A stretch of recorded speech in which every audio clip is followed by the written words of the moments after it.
showing me. What you get? What you got? Jula, what you got?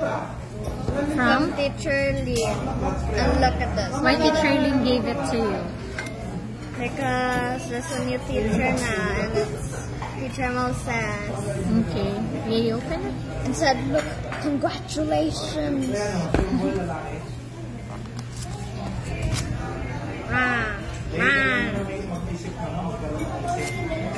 Also bad at unboxing. Oh, there.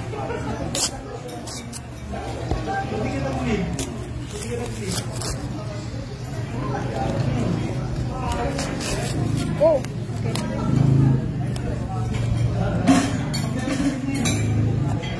Look at this. It's a magic mug. Why it's magic? You open? Can you see at the side? Why it's magic?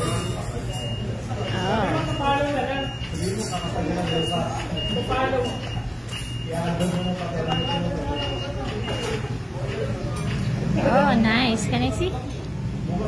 Okay. Wait. It said, do not machine wash, do not soak for long periods of time, do not using a circuit agent, do gently wash with warm water and soap. Okay. Open? Where am I supposed to open it? Oh, wait. Not there. What? Here. There? Yeah, here. Oh.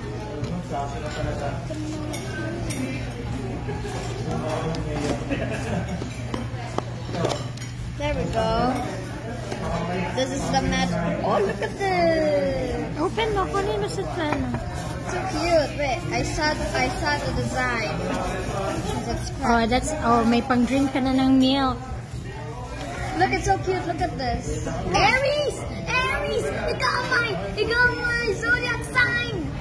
zodiac sign! Aries! Maybe because teacher know already. Here's zodiac sign.